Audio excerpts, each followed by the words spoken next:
Hello, and welcome to Nailing It Down. And this is our series on nations and nationalism. We are beginning today discussing Imagine Communities, a 1983 book by Benedict Anderson. Just have it pop up in our face here. Which was released a couple different times. It was revised and released again in 1991 and revised and released again in 2006. The 2006 version is the version I have read. It's part of a series of books that came out roughly in the late 70s, early 80s with Eric Gellner and Hobsbawm. That really set down and defined the historicists, Ernst Gerner, not Eric Gerner, and Hobsbawm, Eric Hobsbawm, I conflated their names, that really set down the historicist school of looking at nationalism. Now, why are we starting here on our Nailing It Down project? Djene and I decided to start with Imagine Communities because it is the most referenced, cited, and read book on nationalism. It's also what we might call the standard socialist or Marxist view at this point.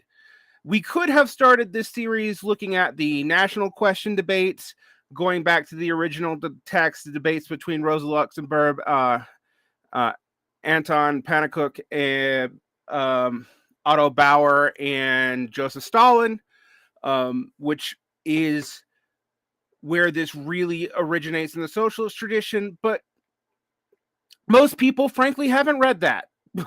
So we're going to start at the place where most people have read.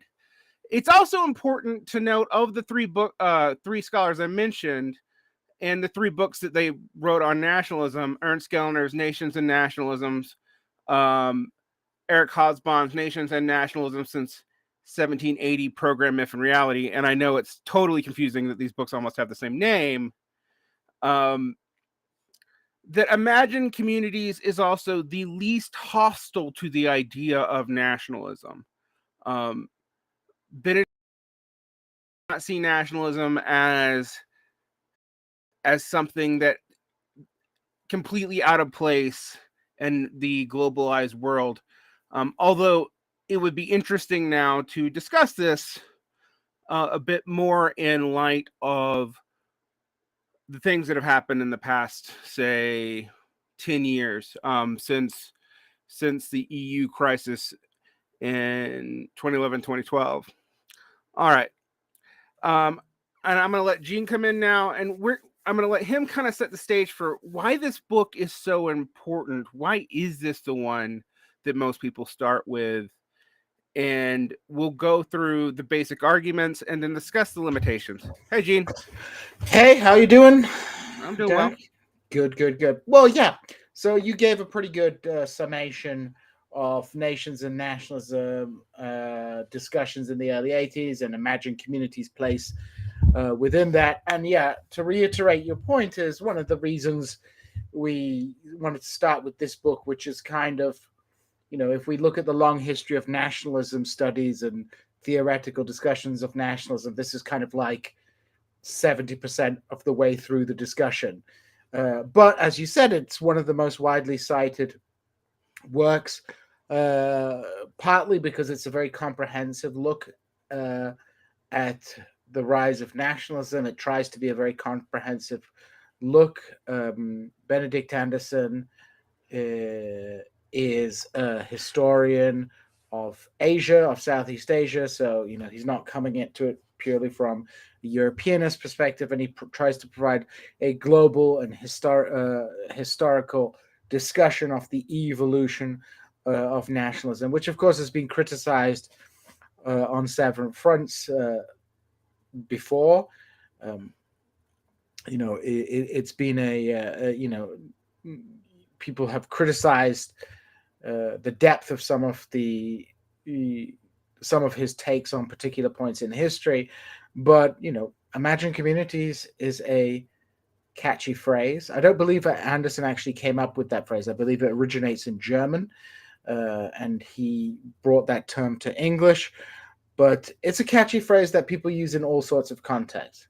So, where does Anderson fit within the discussions of nationalism? As you talked about just now, Juan, obviously there's a long tradition within the political left discussing the national question, going back to Marx and the Second International, and then of course, it was a major issue in the Soviet Union, which actually went about building nations, became an active nation builder, and socialist movements in the process of decolonization became important nation builders as well. But of course, more generally, nationalism is an ideology, to steal a ton of phrases, the sort of ideology of rising capitalism. It's something that has come to exist in the last 250 years. So it's something that has been theorized and discussed by all strands of modern political thought. That being said, there have been long academic discussions, which of course have parapolitical, sometimes over political meanings and connotations, discussing the rise of nationalism, and we see Anderson within a tradition which, in the academic field, is known as modernism, and this idea of modernism was a critique of the nationalists' own self-perception of what they were doing.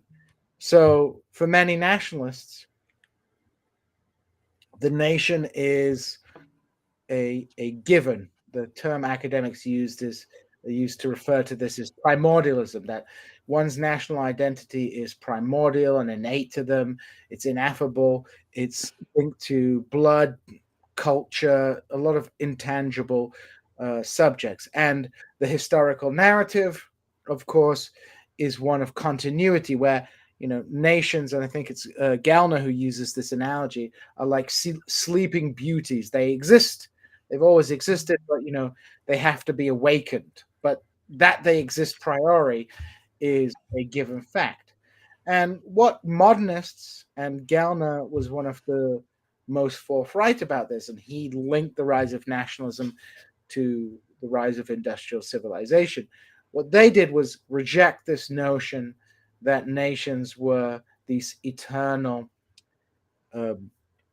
constructs that, they may go through phases of dormancy, but, at the end of the day, they're an ever-present actor in the dance macabre of the historical process. And the modernists said, no, actually, this is nonsense. Nations are constructed, invented, imagined, but they're imagined in a specific historical era. And there were several different, let's say, versions of modernism coming to fruition, particularly in the early 1980s, right? Right. You have Anderson writing Imagine Communities, but you have John Bruley, Nationalism and the State. You have Eric Hobsbawm, who you already mentioned, and Eric Hobsbawm draws a lot from Miroslav Hoš, who his work, I believe, was published in the mid-80s in English, although it was earlier in Czech, I believe, or Czech or German. So you have Eli Kadori, for example, who gives a kind of very liberal idealist story of nationalism as something that was invented in around 1800. But the common theme to all these modern writers is to provide a comprehensive or broad theorization of why nations were modern, right? This wasn't an entirely new idea, exactly, but it was one that really kind of got a radical edge in the 1980s with all this like flowering of work, of which Imagined Communities is perhaps the most famous of those works.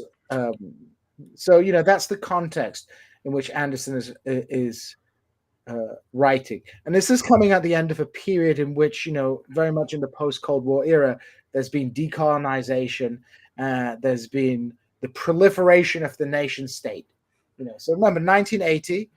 That's literally 40 years away from the whole world being ruled by empires, right? So there's been this huge transformation, and Anderson is in the beginning of his book. He's trying to understand, the rise of nationalism, but also why did China and Vietnam go to war with each other? Because they're both communist countries. Why is Latin America divided into different nation states, even though they share a common language? So he's trying to answer these with a comprehensive historical narrative, which is one of a number of narratives that have been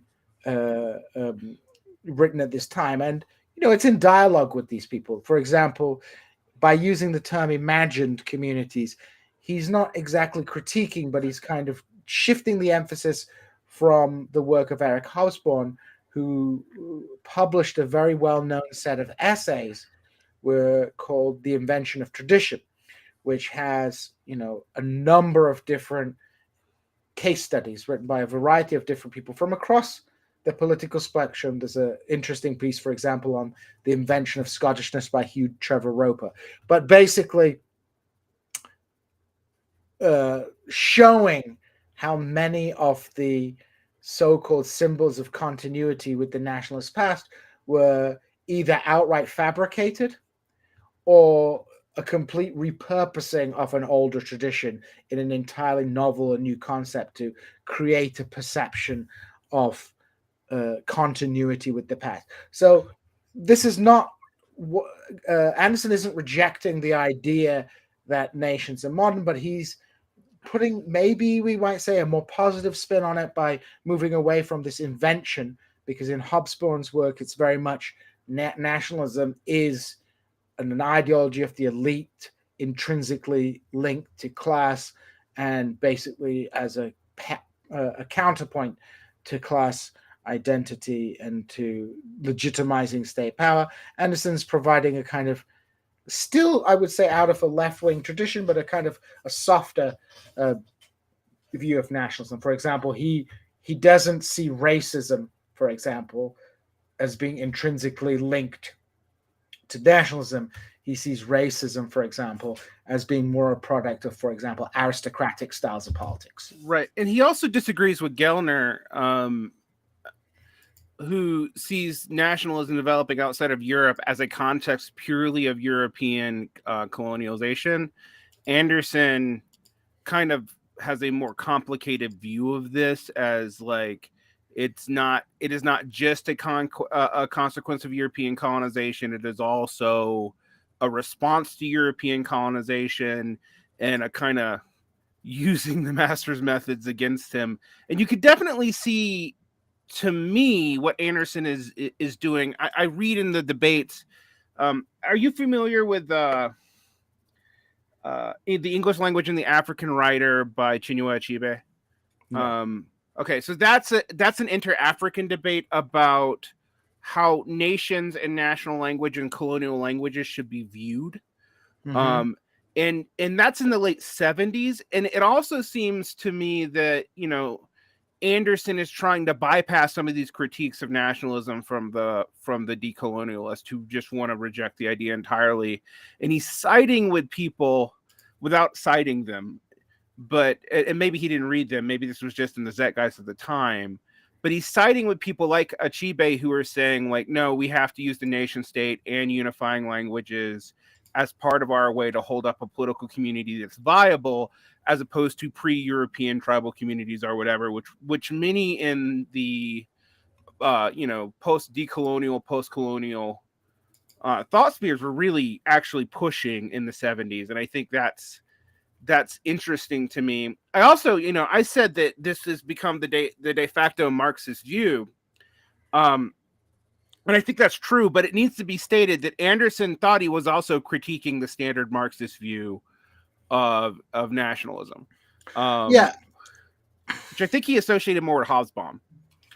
Yeah, and I think, I think when we actually go back to look at the sort of, standard Marxist view, which really comes out of the Russian Revolution, comes out of the writings of Stalin and Lenin specifically, their view of nationalism is certainly what we might see as a variant of modernism, right?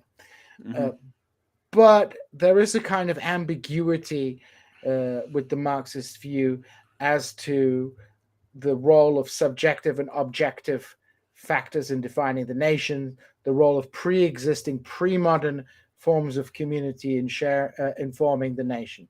And to sort of jump a little bit ahead, you have a whole kind of school revived by another writer writing at this time, Anthony D. Smith, that develops this notion of ethno-symbolism, which says, yes, nations and nationalism are modern, but they build on earlier political communities, these ethni, as he calls them. And really, that's, I would say, Anthony Smith was somehow kind of reinventing an old idea, which was quite common in the Marxist literature in the lead up to the Russian Revolution, that nations are modern, nationalism is the ideology of rising capitalism, but that there are these objective criteria of nations. So one way you can split the nationalism debate is obviously between the modernists and the primordialists, and then people who try to take a middle position,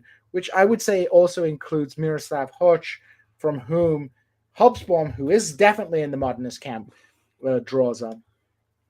And then another way you can split it is the debate over whether nations can be objectively defined or subjectively defined as well, whether it's a community of conscience and feeling and exists because people believe it, or whether you can identify certain objective criteria such as language, such as religion, such as a particular shared political destiny, whatever that means, or some combination of those things that provide an objective criteria for the nation.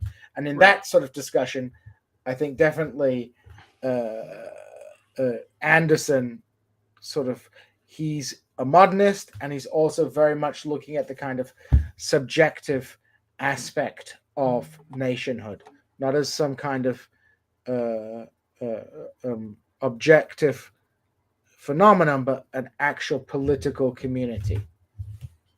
Yeah, I think these are important things to kind of parse out, because when we talk about the standard Marxist view, which is Lenin-Stalin, I like to call it the Lenin-Stalin compromise, because they actually didn't agree exactly on what a nation was and who counts. Although Stalin probably Stalin was the primary Bolshevik thinker on that before he was even the head of the Soviet Union, and that's something to always remember. The debates that we'll come back to later, and I think it's important that we go and talk about this in the early 20th century. Really, there were like 4 different positions that were common in Marxism before basically Lenin and Stalin won. Mm-hmm. And I would say Lenin and Stalin didn't even win when the Soviet Union is established. They really win after World War II. like there's still plenty of schools of Marxists who favor, say, the Rosenwasser or Anton Panert school, and Lenin splits the baby on that, kind of like in State and Revolution. He actually talks about how Pannekoek and Luxemburg are actually correct about the state against Kautsky and Otto Bauer, but not about nations because they come from an unimportant nation like Poland. It's basically what he says. And I find it interesting because you have this idea in Marx about historically important nations that come up over and over and over again. And if you're looking to make Marx or Engels or a lot of Marxists look bad, that's where you look, because that's where the predictions tend to be the most off. Like, for example, the Slavs are not a historical people, according to I think it's Engels who says that. Yeah. So, what do you do? There's this terminology, historic and ahistoric people, and this is a little bit of a sidetrack from the matter at hand. But a lot of the terminology that we come up with relating to nationalism often has dodgy origins. So the historic and unhistoric or unhistoric nations, that's really talking about state-bearing nations and non-state-bearing nations. Because, of course, Correct. during this time, um, you have nationalism is still in the kind of constitutive phase, and you have this conflict between the state nationalisms and the reactions to that nationalism. So you have the state forming nationalism and the state bearing nationalism, and then you have like the small people. And in Miroslav Hosh, he actually just talks about great and small nations, which is not about size, but is about whether they have a strong tradition of statehood or they have some kind of intermediate position, all the way down to very few institutions at all. So Right. it's not an either or. The same is true with the discussion of ethnic and civic nations. The term ethnic and civic nations, that's just a replacement for Eastern and Western nationalism, because you had this concept of Western nationalism, which was good, liberal, and progressive, and Eastern nationalism, which was kind of the blood and iron nationalism. And as nationalism went westwards, it turned into this bad eastwards. It turned into this bad Eastern nationalism. But in certain ways, Anderson's account is kind of at divergence to the general notion that, you have the French Revolution, nationalism emanates from the French Revolution. Anderson, he does locate nationalism in the bourgeois revolutions of the 18th century, but it predates that. It's found in the Creole nationalisms in the Americas, and then in Europe, and then it kind of spreads around from there. So perhaps we might want to talk a little bit about Anderson's theories about why nationalism comes into being in the first place, and what, in fact, a nation is. Because Anderson. Go ahead. Well, Anderson defines the nation as an imagined political community that is imagined as both inherently limited and sovereign. So it is a community that is bound by certain areas, but what makes it interesting? It's imagined in the sense that not everyone in the nation is going to meet everybody else in the nation, but there's a supposed bond of community, as opposed to earlier face-to-face communities where people actually know each other, right, or have close networks. The nation is, for most people, you're never going to know or meet anybody in that nation. So it's this notion that of a limited and sovereign community, and a community that is, part of a world that is divided into similar types of community. Yeah, I think another thing. I think that's interesting, because there's basically three things that defines positively, and then three things that you kind of have to nationalism has to reject for that definition to hold. And Anderson's basically whole book argues this. But one, nationalism is recent and modern, but has to appeal to most people as being old and timeless. It just has to, as a kind of organic whole. Two, nationalism is universal in that most nationalists believe that everybody belongs to some kind of nation, even if they don't live in the nation they should. Mm-hmm. But each nation is also completely distinct from another nation. And nationalism is the idea so influential that people will die for nations, yet at the same time, almost no one can define it. He calls these like the three primary paradoxes, right, of nationalism. But they are all flow from that definition of a sovereign and limited people. And then he also talks about, three beliefs that has to be rejected. One of them, I think we can really kind of parse, because I think his second assumption, the second one, is actually historically not as true as many people think. But one, that certain languages such as Latin or Sanskrit or classical Chinese were superior because they gave access to universal truths. That idea has to be shuttered. Two, so there's no longer this imposition of like communities where you don't have polyglot communities where education is only accessible through a secondary non-vulgar language. 2, the divine right of rule was granted to rulers of society, monarchs, and is national basis for organizing society has to be jettisoned with bourgeois revolutions. I find that one interesting because I actually don't think the divine right of rule is that common, even in Europe. And 3, the origins of the world and of humankind and of kinds were the same. So that's an interesting one, because that's one that I also don't know if is actually believed now.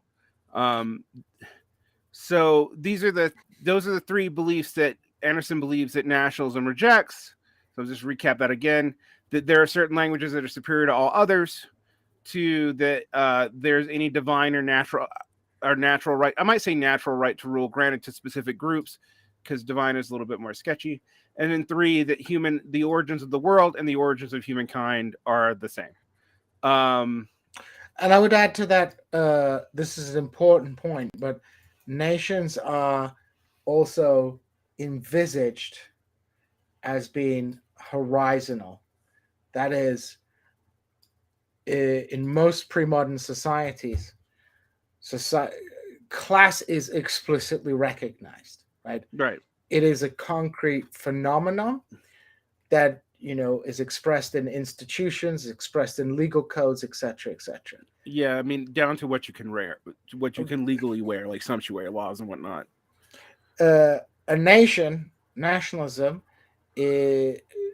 whatever real class divisions and exploitation exist within the nation, the imagined community condenses that all down. That's kind of ignored within the within the discourse of the imagined community. So the Kaiser is not just the Kaiser, is not somehow superior to all Germans in the way he might have been envisaged in the 17th century, but is the first amongst Germans, like the first citizens. So even in these kind of conservative regimes, the role of the monarchy, for example, is reimagined in the in the ideology of the state. So you have this, and where you do have sumptuary laws, where you do have separate sets of legal rights, they're not between classes, but are between people who are within the nation and people who are outside of that horizontally imagined community. Yeah. So a lot of Marxists make a big, particularly now, I don't know why this framework has caught on particularly recently, that of talking about national classes, class of production versus pre-modern class as caste. I find this distinction to be highly misleading, because one, the caste are set up in roles of production and about relations of production too, and 2, it pretends that a lot of these legal categories were always clear in the way that we think of, I guess with like the kind of myth of the modern Hindu state and Hindu caste or whatever as the model for that.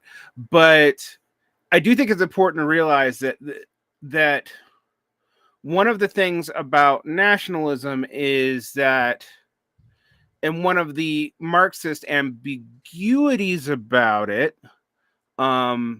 is that nationalism is both horizontal and also definitionally class collaborative. So in so much that classes exist informally because of relations of production in nations, it is seen as the national spirit or national function. They should all be, they should all get along, and that these distinctions are not distinctions, like you said, of value, but just distinctions of function.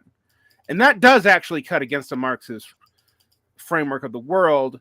And I think that's been one of the, if you think about that and go back and look at what we were talking about these Marxist debates, why it was so debated is because class collaborationism is something that Marxism rejects, but they also historically thought that breaking up the multi-ethnic empires of the early modern period was super important.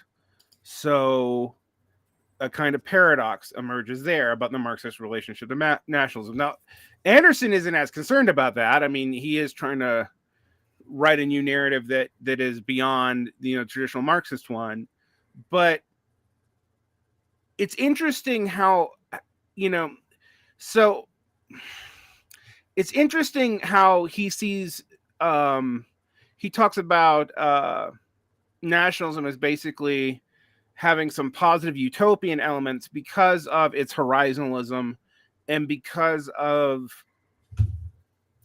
the fact that it really valorizes like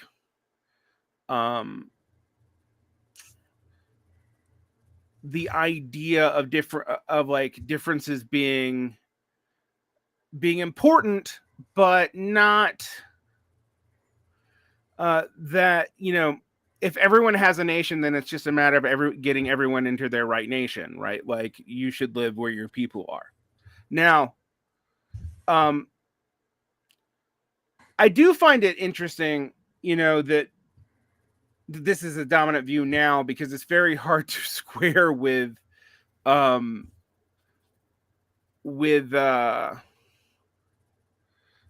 what we might call settler nationalism, because those nations are not nations that are completely unified by common culture or even necessarily language, which is going to be something interesting. I think that's it is something that Anderson does try to deal with, but I think it hurts his framework a little bit. I think the other thing we have to talk about, he puts a whole lot of emphasis on the printing press. It's interesting that he specifically calls it print capitalism as a kind of like periodization of early capitalism, kind of predating industrial capitalism, but coming after, say, agrarian capitalism in England and France, right? So he puts a whole lot of emphasis on this. And I think it's interesting because it is something that kind of ties a Marxist narrative of the development of nationalism to a liberal narrative of the development of nationalism. So the liberal narrative is like nations come about as communities see themselves in print, and there's this push for this. By focusing on print capitalism, Anderson kind of slightly rejects both and appeases both simultaneously, both the liberal reading of the development of nations and the Marxist one. And I would also say people focus on the print capitalism a lot. It's a catchy phrase again, and it's an interesting concept. And specifically, for those who aren't familiar, the notion of print capitalism is the idea that as the printing press proliferated in Europe, it became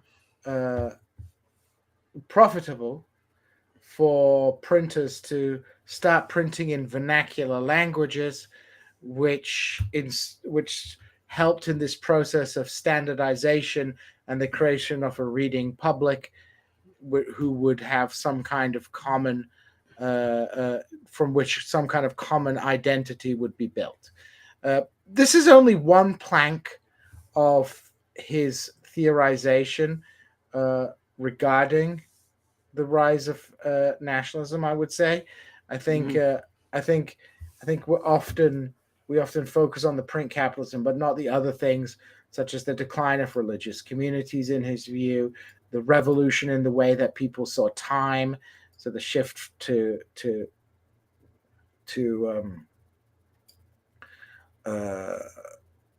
modern forms of conceiving of time, from cyclical time to progressive time. A variety of different processes coming into being. For example, with the rise of Creole nationalism in Latin America, where Spanish was spoken by all the political elites, the role of bureaucratic institutions and the way that administrative and trade routes helped shape the political horizons and imaginations of people during the early modern period. So Prince Capitalism is part of a broader argument explaining why nationalism emerges as this new kind of phenomenon. Yeah, I think it's over focused on as an argument from the book because it's one of the things that actually is clearly related to capitalist development. So the Marxists like it, but it also is part of, like, most liberal historians accept that, like, nationalism begins with heavy use of vernacular language, and that comes out of the fracturing of the Catholic Church and the invention of the printing press kind of simultaneously, right? Like those two things kind of happen, and they're in a feedback loop with each other.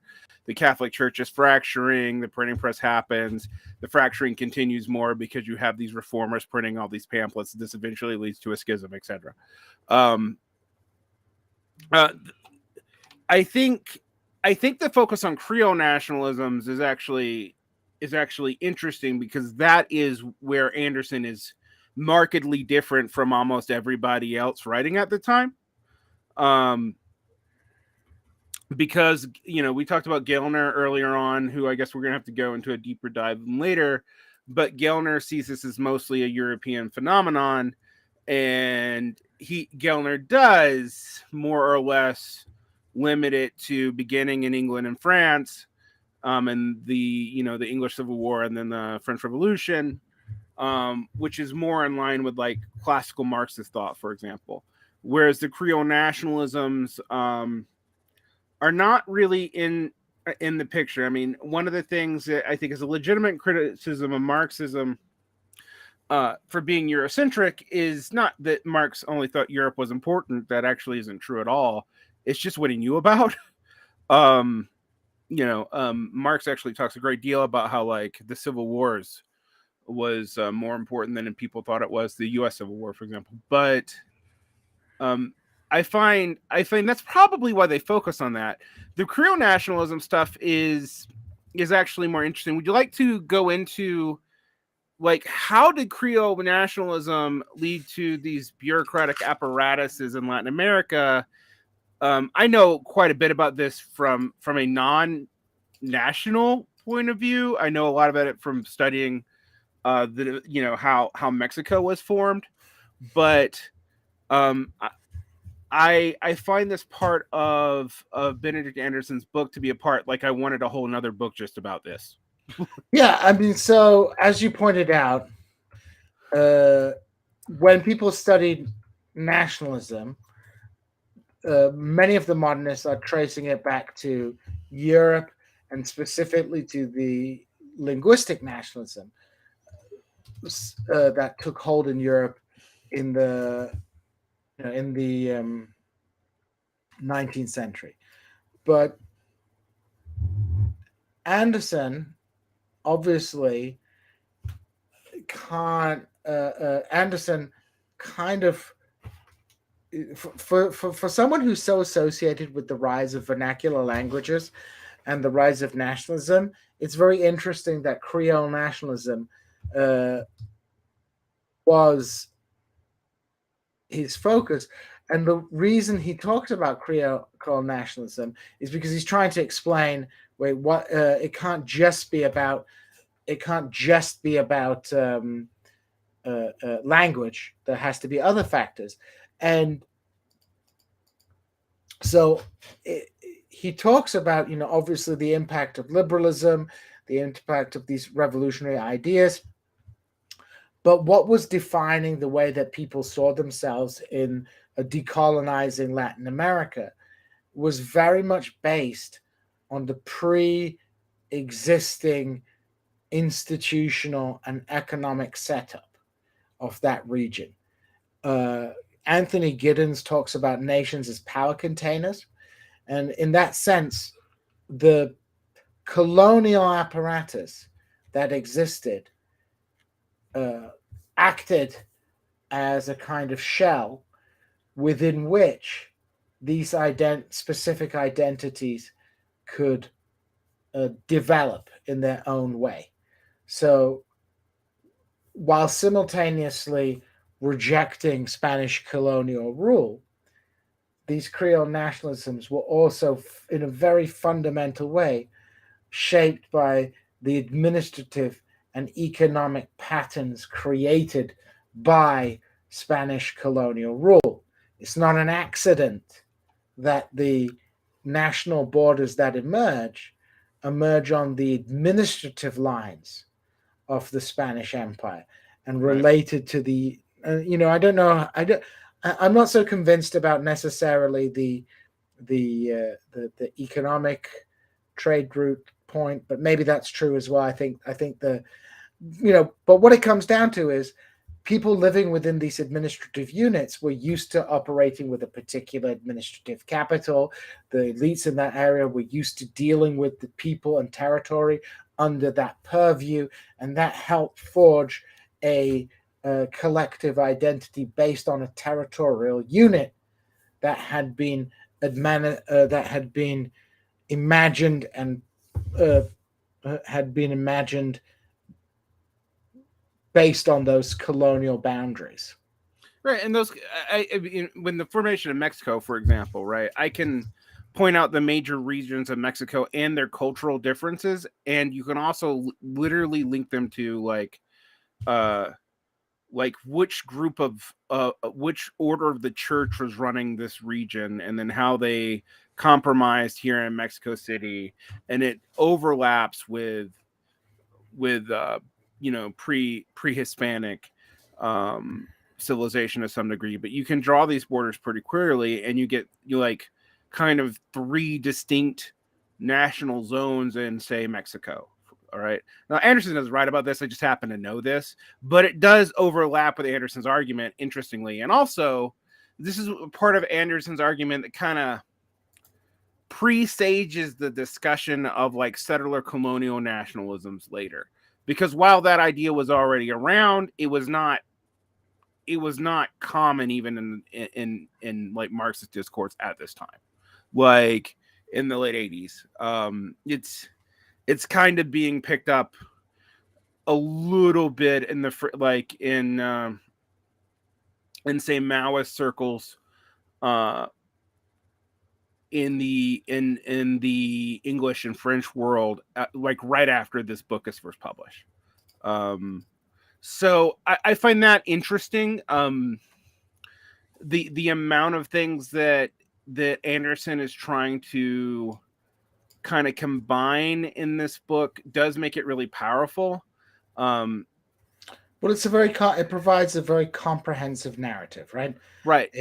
Yeah. I mean, that is one, people like comprehensive narratives, right? It helps them organize their thoughts, and in a large part, Anderson's narrative is when you read it, is a kind of persuasive one, right?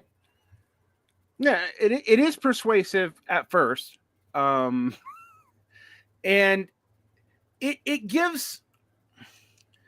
I think also it gives a lot of, I have a theory about this, Djene, that you can respond to, but it also means that, like, say, the left seems to like this book in particular, partly because the left, whether it's Marxist or Keynesian, tends to be methodologically nationalist in the way it views how you organize, and argue for power. Internationals are very, very rare, and in so much that they exist, they don't really have any effect on policy. After the the Comintern, really. I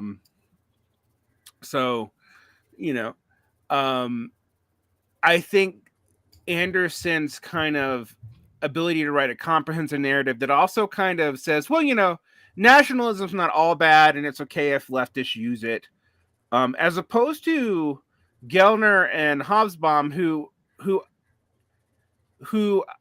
I kind of like better, honestly, even though I think Anderson's narrative about this is more historically comprehensive, and I think his argument about the Creole nationalism is actually inspiring nationalism in Europe is interesting. Like, and I think I, what Anderson is doing in this book, as I mentioned at the outset, he was a specialist of Asia, so he's pulling together a lot of literature. I forget the name of the person, but he that argument about Creole nationalism, I believe, comes from what's his name? Another scholar. Let me see if I can find it. Yeah, Hugh Seddon Watson, Mm-hmm. who wrote a book in 1977 that talked about this. So he's pulling together a lot of threads, a lot of different, like a lot of different research on the topic. But I think that's like, I think his discussion on Creole nationalism is an important one that I would say is one of his more important contributions.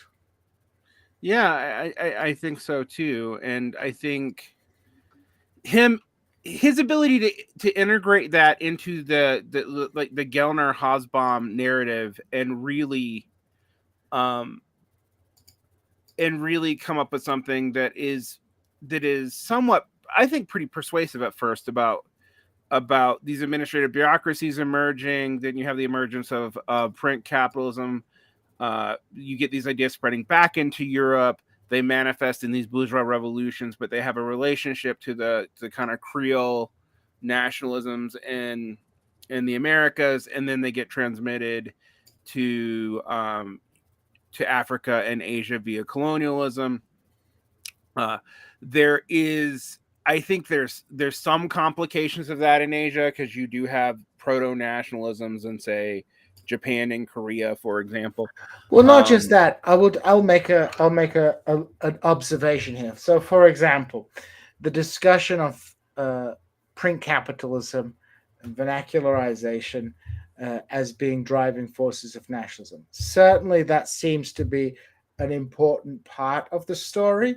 Even with the Creole nationalisms, their ability to imagine themselves as part of this broader system is, based on the fact that you have this kind of growing reading public, etc., etc., right?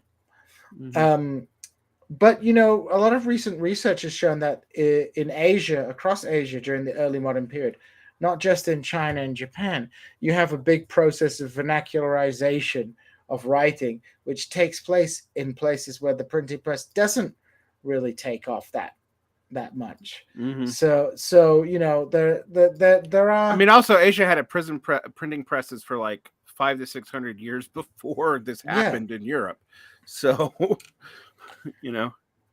So there are questions. I would say questions.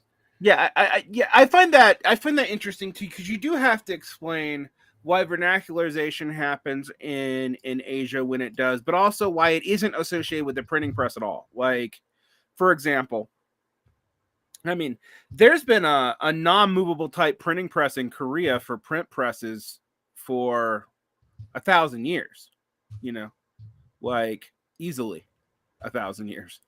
And then you have movable type in China. What was like 200 or 300 years before you have it in Europe?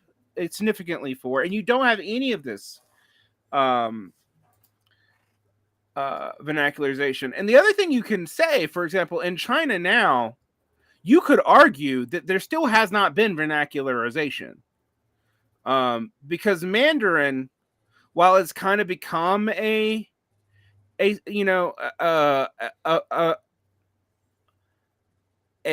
spoken language that's default, it didn't start that way.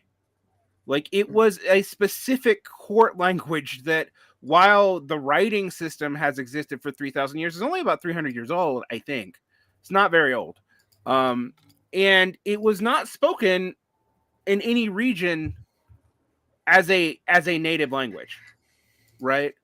It is now, and then there are holdout languages, like Toscanese or Cantonese or whatever, But Hakka. more broadly, you can talk about the very simple fact that you have many nationalisms in Africa, in particular, based on the colonial language, and in fact, the colonial language plays a fundamental role in keeping countries together, because vernacularization could lead to all kinds of problems in countries with a diverse, you know, Yeah, the community. Chino Achebe essay I mentioned at the beginning, Mm-hmm. he argues exactly that they can't give up English because it would cause Nigeria to fall apart. Like, because neither religion nor ethnicity nor language unites the country.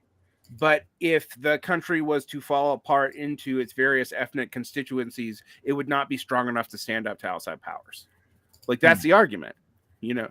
And so, Chibe ironically argues that decolonization means accepting some colonial things like the nation state and English to hold a collective unit together strong enough. So interestingly, I think that indicates that like two of the planks of Anderson's theory are actually in tension with each other. The whole Creole nationalism, in that case, which makes the case that a lot of nationalisms are really based on like bureaucratic administrative borders, even when people get to set it up themselves, right? But if the vernacularization is part of it, that doesn't really mesh at all outside of Europe. It doesn't I would even argue, when we, this is more your wheelhouse when we talk about like the Middle East and West Asia and North Africa, or what we might call broadly the Islamicate world, where this really gets complicated. Well, in the Arabic speaking world, we talk about a language called Arabic, but the language that's spoken by people and the language of television and school is actually quite different. Right. Yeah. I learned that very quickly in Egypt. So. And but there's a whole load of political reasons why, in a place like Egypt there was actually a movement for vernacularization in the past. So it led to weird things, like educated people, like middle class educated people, not elites, in Egypt are more likely, even though they're not that likely to speak English, they're more likely to read English often than they are to read standard Arabic. It's kind of a strange scenario. And these I've always find that like most of these theories of nationalism start to break down when you start looking at Middle Eastern nationalisms in particular, but Asia is another hard one. I mean, China, Chinese quote civic nationalism was always it's a nationalism that is also explicitly multinational. Sun Yat-sen includes the Chinese Turks, the Tibetans, the Manchus, who else is it? The Mongols, and the Han are the five, historical peoples. Mao expands that, I think, to 18 historical nationalities recognized as having legitimacy in China, including some who have nations elsewhere, like the Chinese Koreans, who, of course, there's Korea. Like, there's two of them. So, two Koreas, my word. I mean, yeah. I mean, and arguably, like, the state of Chosun was not split two ways, but three ways. First, it was incorporated by the Qing into Qing China, the tip of the north, then the north and the south, the center, and the north and the south. Even though that's a product of a war, there are cultural and administrative differences between North and South Korea that predate even Japanese colonialism, right? Like, there's religious differences and there's administrative differences, and those administrative differences get reified and concretized even more during Japanese rule of Korea in the late 19th, early 20th century. And so when I look at those cases, these are like areas where Anderson's theory kind of works, but it kind of doesn't. Like, the things that he's saying are are creating nations, to me, are also kind of limits to how they congeal at all. Yeah, I mean, certainly you have you. That is the issue, because you have in different parts of the world different elements of what we might broadly call culture playing a pivotal role in the definition of a particular national project. So, and Anderson has a good concept for this, actually.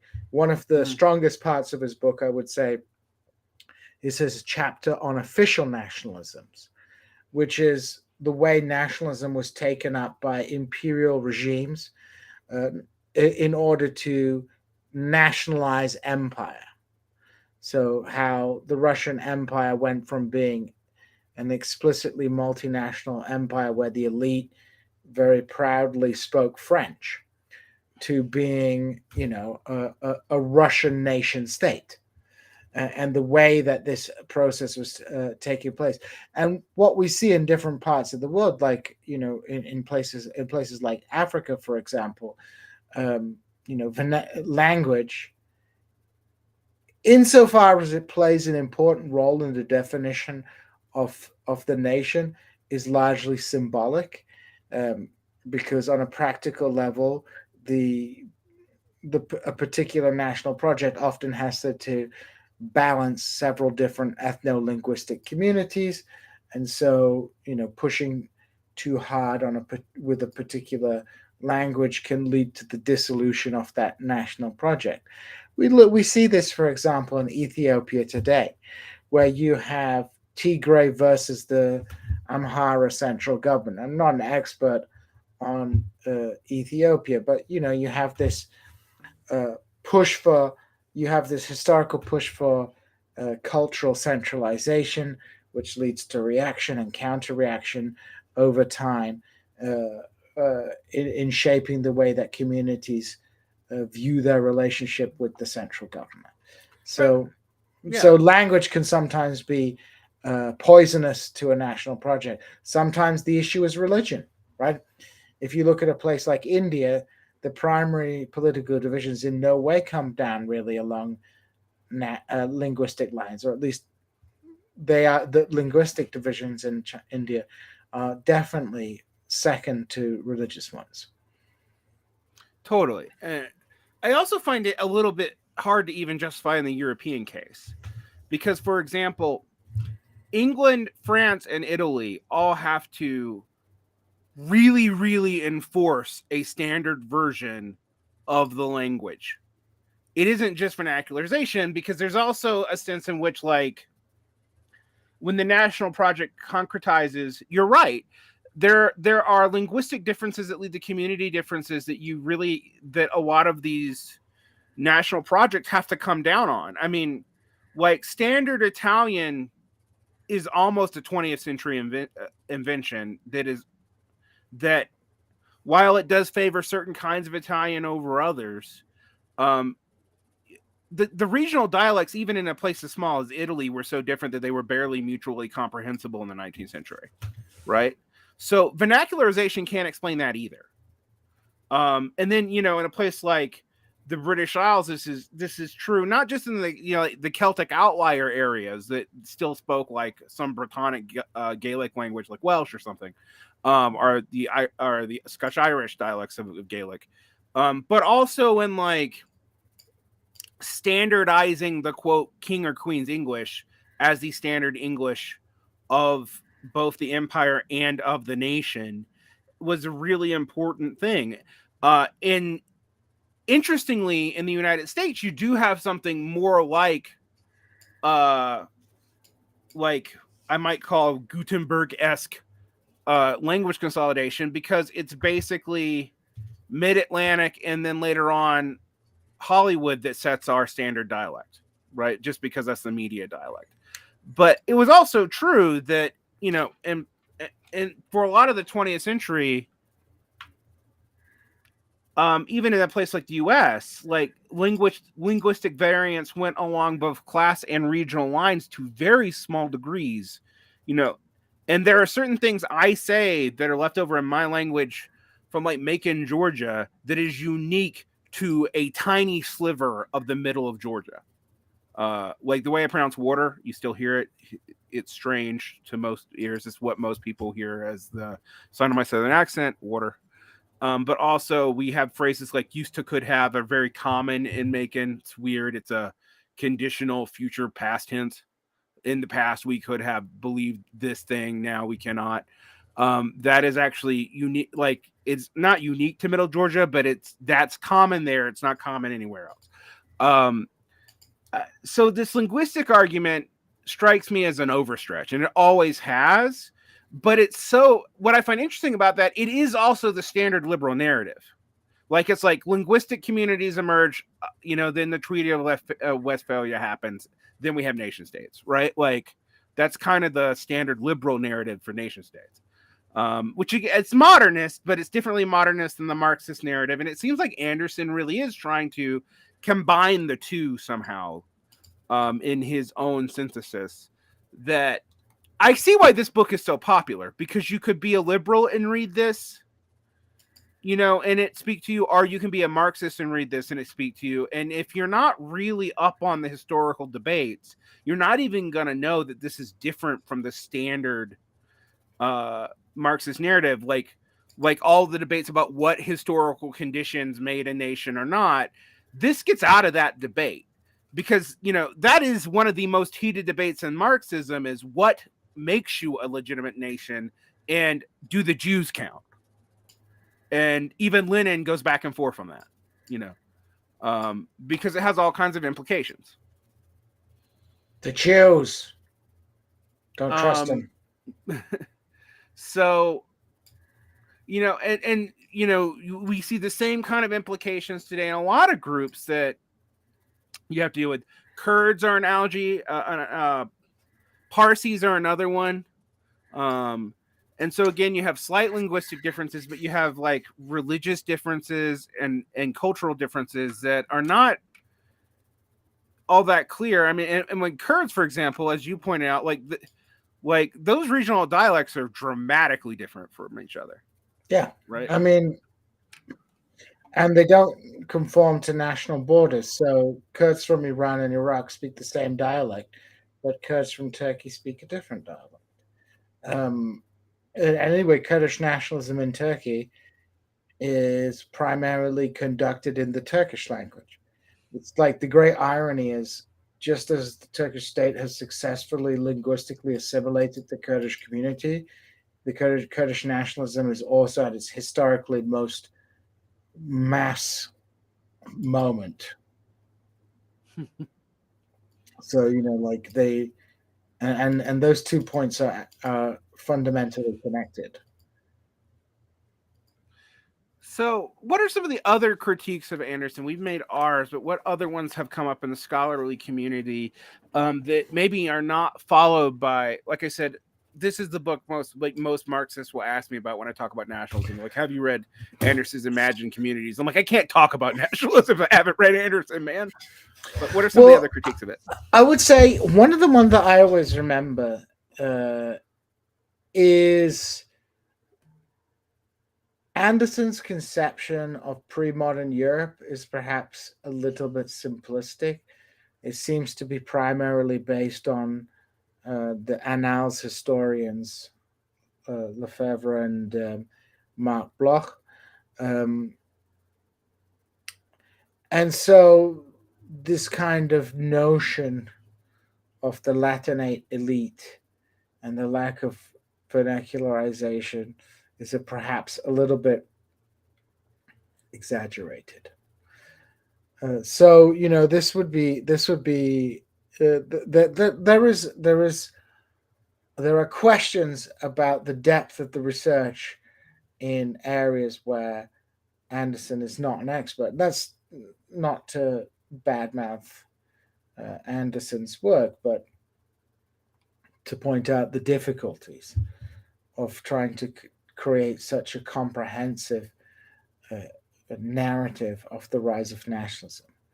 And I think another critique that is common, which we kind of hinted at, is Anderson's association of the question of racism with aristocratic politics rather than nationalism, in the sense that that kind of ignores the role of race in the construction of national identity, particularly in Creole nationalisms in North, Central, and South America.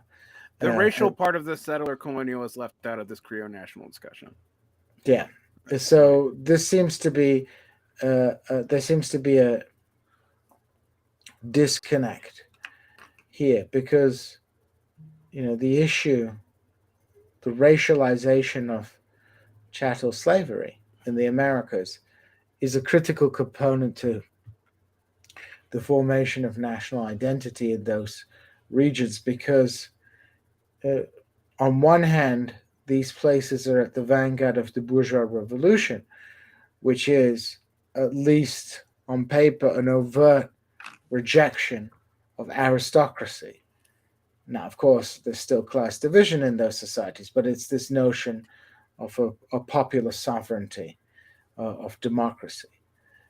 So slavery and the slave and enslaved people have to be reimagined as a separate nationality, or a group that is not fully part of the nation, that there are some innate reasons for them being unable to participate, and that is increasingly imagined along racial lines, which of course draws on pre-modern aristocratic notions of blood superiority.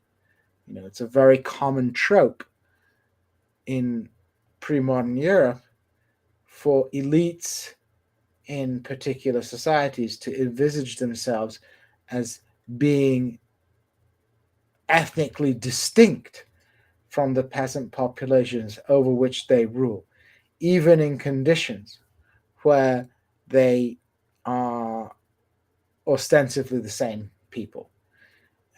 In Poland, you would have Polish-speaking peasantry and Polish-speaking aristocracy, but the Poles had the myth of summation origins, that they were from some noble nomadic people from the East. Or even in a place like Britain, before the fusion of the Franco-Normans and the Anglo-Saxons, you had a distinction between the Anglo-Saxon and the ruling Franco-Norman elite. Hence which affects our language. Yes, that's why we call pigs when it's cooked is a pork, because that's the only people who got to eat pork. And beef is beef, not cow. So so these kind of notions of difference existed, but in the bourgeois world, they come to be re-envisaged in different ways. It's not a hierarchy in the sense, but rather these people are not fully part of the nation. And if you look at one of the solutions for the slavery question in America, was to just kick them all back to Africa and make them go live in Liberia. Yeah, buy a state for them and set up a state for them there. Mm-hmm. And that was even Lincoln's solution for a long time. Which caused its own. If you actually study the history of West Africa, that caused its own shenanigans, huge bit of shenanigans, because of the difference in the ethnicity of the slaves were not the same people that were currently inhabiting the land. So, for example, they would you would insult African Americans who went back to Africa as calling them Congolese. If you were in Liberia, I forget the tribes that did that, but when you study this, you realize, oh, this is a mess. And I do think that's one of my criticisms about Anderson is as comprehensive as it is, he cleans up a lot. He makes this a lot cleaner of a narrative, in my mind, than I think it actually is. And I think it's because he, and this may be out of the Asian context, right? Because, Asian nationalism, for example, doesn't tend to have, except in places like Korea and Japan that had relationship to the Axis powers, the racial component that nationalism seems to have in both the Americas and in Europe. And I guess if you have a theory that you're trying to show the like parallel development of these concepts, you're going to focus on certain things over others if you're also trying to explain why nationalism looks the way it does in, say, China. Right. So I find that interesting. It also doesn't settle any of the political problems that like Marxists have with nationalism. Like we talk about the national question, Anderson's book doesn't really settle it at all. It's just no. And to be fair, he's not trying to. It's a historical book, but like when people tell me to go there for the answer to the national question, I'm like, it doesn't give you any bloody answer to any national question. Right. No, that's just hand wringing. That's just trying to hand wash the problem, because it's a difficult one to think about. And you say it's an imagined community. Well, then what? Well, anyone can imagine a community. Like most communities are imagined, unless they're face-to-face communities, right? Right. And this is even true for like, we think about tribal peoples. You have to go real far back where all tribal peoples actually knew each other. Like you have to go to almost like villages and hunter-gatherer and pastoralist bands. Like that's right. like that's how far back you have to go. So, I also tend to be one of these modernist, but who sees ethno-symbolism going all the way back into history. Like that is I'll just go ahead and state my position on that. Because I do notice that like a lot of this thinking seems to be analogous to tribal thinking, but is only possible in bourgeois conditions for it to organize this way. Right. I think there's a bunch of different questions, like with the particular forms of, like, is community a kind of ever-present part of our identities, right? Mm-hmm. I guess yes. Like tribal thinking is a kind of there's always been kind of tribal ways of thinking. The nation is a new form of tribal thinking that has been, qualitatively transformed by conditions of modernity, right? So you have that issue there. But then there's the question of particular nations. The reason I don't like ethno-symbolism as a term, at least, is because it implies that there's something. It implies, how might I put this? It implies that people have a certain community, and it implies that these things called pre-modern ethnicities that may or may not, under conditions of modernity, become nations. Whereas I tend to try and see, I don't believe that nations are entirely constructed from nothing in the modern era. The way I like to put it is, nations are arbitrary in their construction, but they're not random, right? There are like concrete historical reasons why particular axes of identity became politicized in the way that they do. But my point would be is that even with the concept of the nation itself, it is imagined in different ways by different actors. For some, it's imagined as an organic community based on blood. For others, it's seen as cultural. For others, it's seen as voluntaristic, like a French nationalism where you become, or an American nationalism.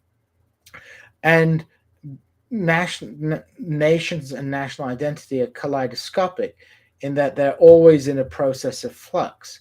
And at times, that sometimes leads people to unify their cultural and political identities into a very kind of ethnicized version of nationalism. But in other political circumstances, you can have bifurcated national identities, hyphenated national identities. I'm a proud American Italian, for example, right? Mhm.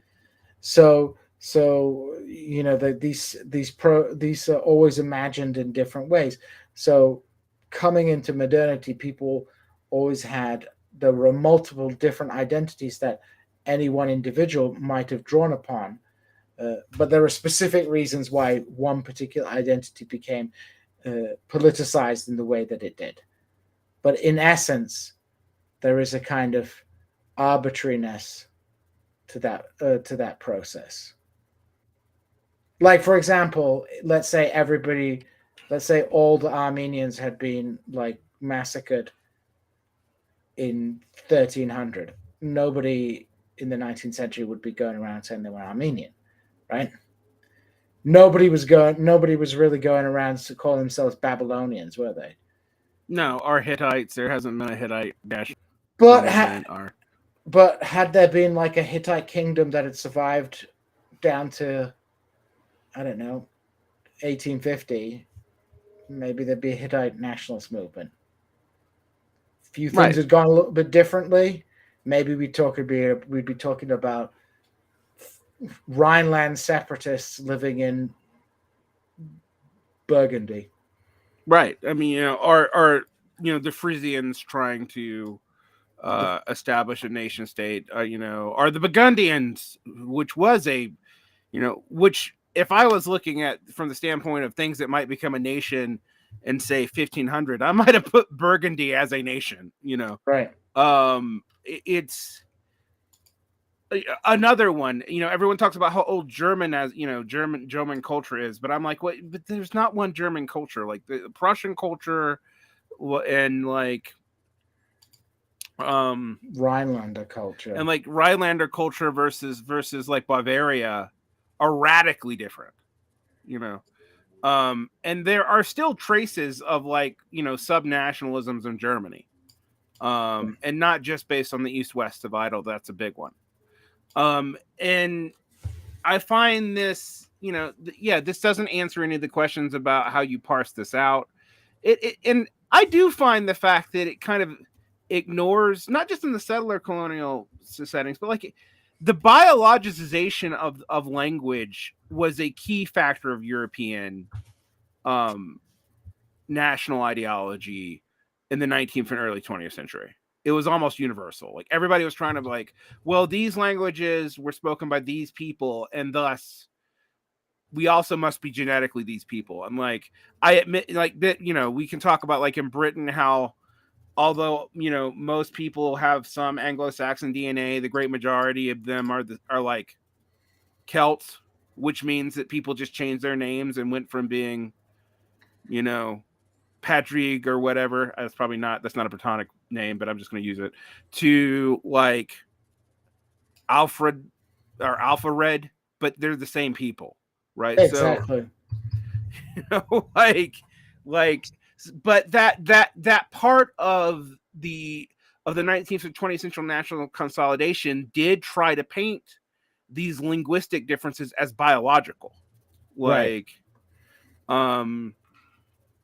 And modern genetic studies in the past 10 years, which admittedly we can't fault Anderson for not knowing that in 1983, because we hadn't mapped the genome yet. But it is something that you have to consider now. But it also means that he's ignoring that biologization of the nation was part of the European and a lot of the Creole national projects. Yeah. National projects. There's no way around that. And it does show up in Asian nationalism too, even though Asian nationalism is not quite as given to racialization as European nationalism has been. Give him for time. Kind of obvious reasons. Give him time, buddy. Yeah, well, I think we're kind of seeing that. Like, there is a real, even right now, there is a real contestation between if Sun Yat-sen / Mao's like multi-ethnic Chinese nationalism or Han nationalism is going to ultimately win out. That is a debate had encoded language in the CPC. There's that is a real division in the CPC. And so I think that's something we have to deal with. And as I point out to people, at least in the case of Tibet and the Uyghurs, who are two peoples that are listed explicitly as being sovereign peoples in this Chinese nation by both Sun Yat-sen and Mao, there's tensions there, obviously. Even if you take a very... What are you telling me? Are you telling me it's not all okay? I've seen several YouTube videos about how I'm an imperialist dupe. Yeah, me too. Even for pointing to China's own stats on this. Why would you do that? Why would you point to China's own stats? Huh? Yeah, I know.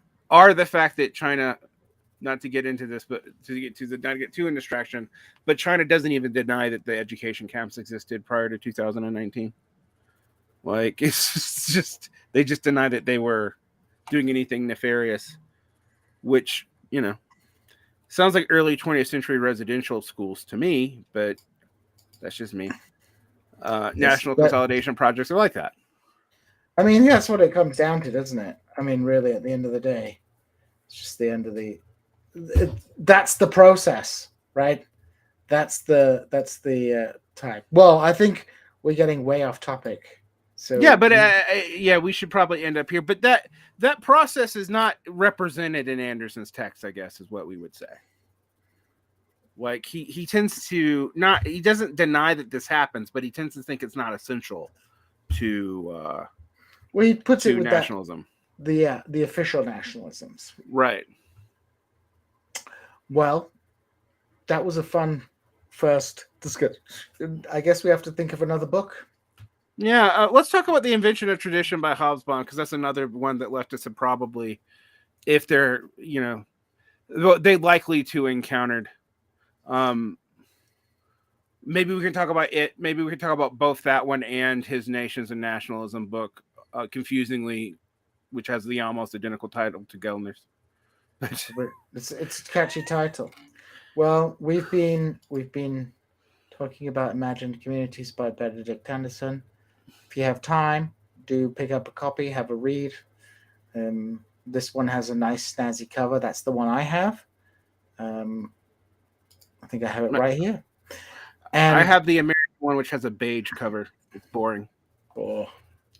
Well, with that, as we say on TIR, we are out.